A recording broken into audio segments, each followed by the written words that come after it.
வணக்கம். செல்வகுமாரின் மாலை 6 மணி வானிலை ஆய்வறிக்கை. அதிகாரப்பூர்வ வானிலை அறிக்கைக்கு இந்திய வானிலை ஆராய்ச்சித்துறை அறிக்கையை பார்க்கவும். 2025 நவம்பர் 22 சனிக்கிழமை மாலை ஆய்வறிக்கை.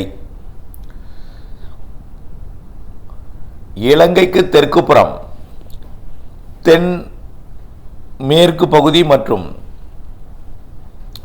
குமரிக்கடல் பகுதியை ஒட்டி உருவாகி இருக்கக்கூடிய காற்றழுத்த தாழ்வு நிலை நாளை காற்றழுத்த தாழ்வு பகுதியாக உருவெடுக்க இருக்கிறது.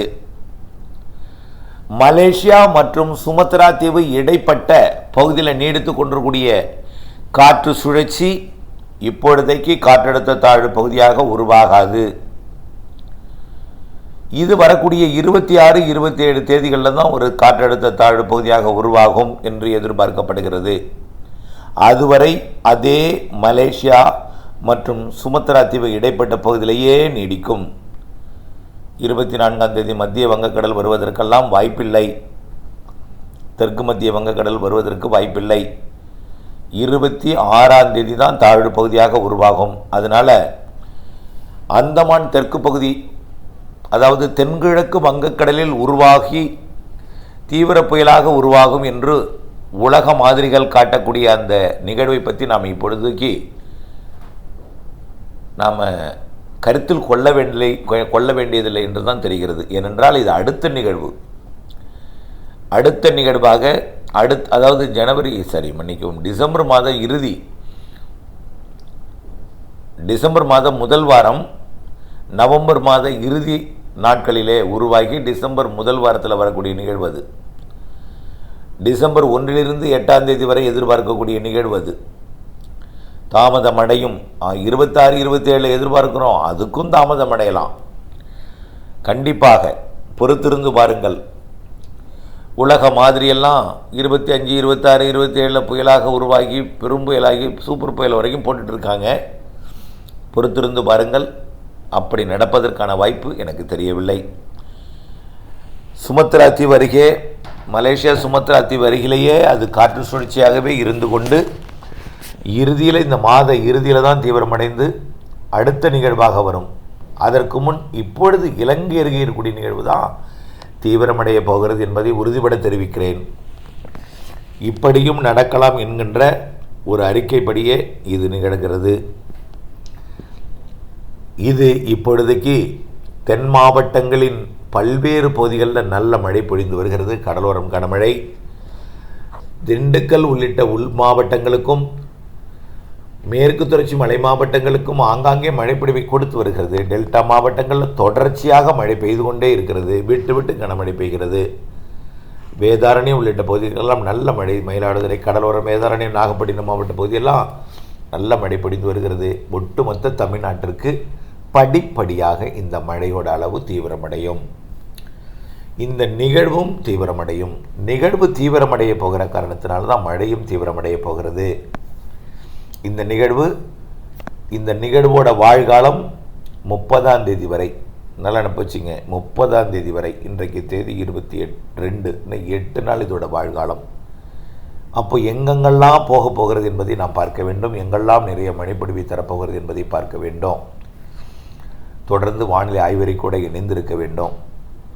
ஆக இப்போ இருக்கக்கூடிய நிகழ்வு இந்த மன்னார் வளைகுடாவின் தெற்கு பகுதி குமரிக்கடலில் இருந்து கொண்டு மிக மெல்ல வடக்கு நோக்கி கொஞ்சம் நகரும் மன்னார் வளைகுடாக்குள்ளற.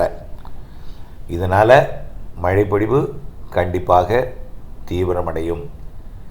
தொடங்காத இடங்களில் தொடங்கும். தூறல் மழைப்பொழிவு பொழிந்து கொண்டு கூட்டத்தில் லேசான மழையாக மாறும். மிதமான மழையாக பொழிந்து கொண்டிருந்ததில் சற்று கனமழையாக மாறும். கனமழை பொழிந்து கொண்டிருந்ததில் மிக கனமழை பொழிவாக மாறும். இப்படியே படிப்படியாக மழையோட அளவு தீவிரமடையும். சென்னை உள்ளிட்ட வடகடலோர மாவட்டங்களுக்கும் கர்நாடகா, ஆந்திர எல்லையோர மாவட்டங்களுக்கும் நாளை மழைப்பொழிவோட அளவு தீவிரம் கூடுதலாக இருக்கிறது. மழை இல்லையே, இப்படி தூறுகிறதே என்கின்ற கவலை வேண்டாம். ஒரு நிகழ்வு வந்தால் அது தீவிரமடைய வேண்டும். தீவிரமடைஞ்சால்தான் நிறைய மழைப்பொழிவை கொடுக்கும். எடுத்த எடுப்பிலேயே கொட்டி திருத்துறாது. எடுத்த எடுப்பிலேயே தீவிரமடைந்துடாது. எடுத்த எடுப்பிலேயே நம்ம ஊர் குளத்துக்கு மழைப்பொழிவு தரும் வகையில் செட் ஆகிடாது. கொஞ்சம் கொஞ்சமாக அதோட இடத்தை நகரும், இடமிட்டு இடம் நகரும், இரு காற்று இனமை மாற்றி மாற்றி ஏற்படுத்தி கொண்டே இருக்கும். முதல்ல மன்னார் வளைகுடாவில் தீவிரமடையும், பிறகு இலங்கை கடந்து இலங்கை தரைப்பகுதியில் ஏறும்போது கொஞ்சம் தீவிர மழைப்பொழிவோட தீவிரம் குறையும். ஒரு நாள் குறைந்திருக்கலாம், ஆனால் மழை இருக்கும், குறைந்திருக்கும் தீவிரம். காரணம் என்னென்னா, நிலப்பகுதியில் ஏறினாலே காற்றோட ஈர்ப்பு குறைவாக இருக்கும், சக்தி கொஞ்சம் தீவிரம் இல்லாமல் இருக்கும். இருந்தாலும் அதே சக்தியோட கடலுக்கு வந்துக்கிட்டு இருக்கே மீண்டும் தென் இலங்கை தென்மேற்கு இலங்கையில் கடந்து வடகிழக்கு இலங்கையில் வந்து கடலில் இறங்கும் மீண்டும் என்று எதிர்பார்க்கப்படுகிறது. படத்தில் காட்டியுள்ளவாறே அது அப்படியே வடக்கு நோக்கி நகர்ந்து, அதாவது வரக்கூடிய 25ஆம் தேதி வரைக்கும் மன்னார் வளைகுடாவில் இருக்கும். 26ஆம் தேதி இலங்கை கடக்கும் என்று எதிர்பார்க்கப்படுகிறது. 27ஆம் தேதி வட இலங்கையில் இருக்கும். 28ஆம் தேதி டெல்டா மாவட்டங்களை ஒட்டி இருக்கும். 29ஆம் தேதி கடலூர் உள்ளிட்ட மாவட்டங்களை ஒட்டி இருக்கும். 30ஆம் தேதி சென்னையை ஒட்டி போகும். 1ஆம் தேதி அது ஆந்திர பிரதேசம் போய் செயலிழக்கும், உள் ஆந்திர பிரதேசம் இருக்கும். ஆக இப்போது 8 நாட்களுக்கு இருக்குது இந்த மழை.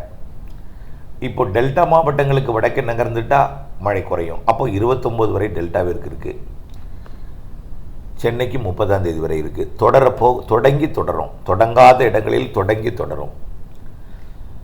இந்த நிகழ்வு 30ஆம் தேதி மழைப்பொழிவு, 30ஆம் தேதி வரை மழைப்பொழிவை கொடுத்த பிறகு தான் அந்த சுமத்ராத்தி வருகை இருக்கக்கூடிய நிகழ்வு மேலும் ஒரு நிகழ்வோடு இணைந்து மேற்கு நோக்கி வந்து தீவிரமடைந்து அதுவும் தமிழ்நாட்டுக்கு வரும் என்று சொல்லியிருக்கிறோம். மழை தரும் நிகழ்வு தான் எல்லாமே, காற்றச்சம் வேண்டாம். இலங்கை அருகே நீடிக்கக்கூடிய நிகழ்வு மன்னார் வளைகுடா போய் ஒரு வெல் மார்க் லோ ப்ரெஷர் ஆகி அது டிப்ரெஷன் வரைக்கும் போகலாம். டிப்ரெஷன் வரைக்கும் போனால் நிறைய மழைப்பொழிவை கொடுக்கும். டிப்ரெஷன் போகாமல் ஒரு வெல் மார்க் லோ ப்ரெஷராகவே இலங்கையை கடந்து வட இலங்கை கிழக்கு பகுதி இலங்கைக்கு வந்து அது அங்கிருந்து அப்படியே வெல்மார்க் லோ ப்ரெஷராகவே வடக்கு நோக்கி நகர்ந்து இறுதியில் லோ ப்ரெஷராகி செயலிழக்கும். ஆக இந்த நிகழ்வு தமிழ்நாட்டுக்கு மழைப்பொழிவை கொடுப்பது உறுதி. அனைத்து மாவட்டங்களுக்கும் மழை உறுதி. தென் மாவட்டங்கள் டெல்டா மாவட்டங்களுக்கு கனமழை உறுதி. இதில் தென் மாவட்டங்களுக்கு ஒரு சில இடங்களில் மிக கனமழை, அதீத மழைப்பொழிவு உண்டு. நாலுமூக்கு ஊத்து போன்ற பகுதிகளில் கண்டிப்பாக அதீத மழைப்பொழிவு உண்டு. டெல்டா மாவட்டங்களுக்கும் நல்ல மழைப்பொழிவு கடலோரம் கொடுக்கும். உள்ளே இருந்து அப்படியே மேற்கு நோக்கி பயணிக்கும். நாளை ஞாயிற்றுக்கிழமை இன்றைய மழைப்பொழிவை காட்டிலும் கூடுதலாக உண்டு. திங்கட்கிழமை ஞாயிறை விட கூடுதலாக இருக்கும். செவ்வாய்க்கிழமை திங்கட்கிழமை போல் இருக்கும். திங்களும் செவ்வாயும் ஞாயிறை விட கூடுதலாக இருக்கும். ஞாயிறே கூடுதல் தான். நாளையே நிறைய மழை தான், கனமழை தான். அனைத்து மாவட்டங்களுக்கும் நல்ல மழை இருக்கும். குறைவாக பெய்து கனமழை என்கிறீர்கள், குறைவாக பெய்கிறது என்று உங்கள் மனம் சொல்லும். உங்களுக்கும் பொழியும். ஒட்டுமொத்த தமிழ்நாட்டின் அறிக்கை இது, உங்களுக்கும் பொழியும். இந்த நிகழ்வுக்கு அடுத்தபடியாக 1ஆம் தேதியிலிருந்து 8ஆம் தேதி வரை ஒரு நிகழ்வு இருக்குது. அதுக்கப்புறம் கிறிஸ்மஸுக்கு முன்னாடி 3 நிகழ்வு இருக்குன்னு சொல்லியிருக்கேன். கிறிஸ்மஸுக்கு பின்னாடி ஒரு நிகழ்வு இருக்குன்னு சொல்லியிருக்கேன். ஜனவரியில் 3 நிகழ்வு இருக்குன்னு சொல்லியிருக்கேன். எல்லாமே நல்ல மழை தரும், காற்று பாதிப்பு இல்லாத நிறைய மழைப்பொழிவு தரக்கூடிய நிகழ்வு என்பதை தெரியப்படுத்த விரும்புகிறேன். தொடர்ந்து வானிலை ஆய்வறிக்கூட இணைந்திருங்கள். வானிலை அறிந்து விவசாயம் செய்திடுங்கள். நன்றி.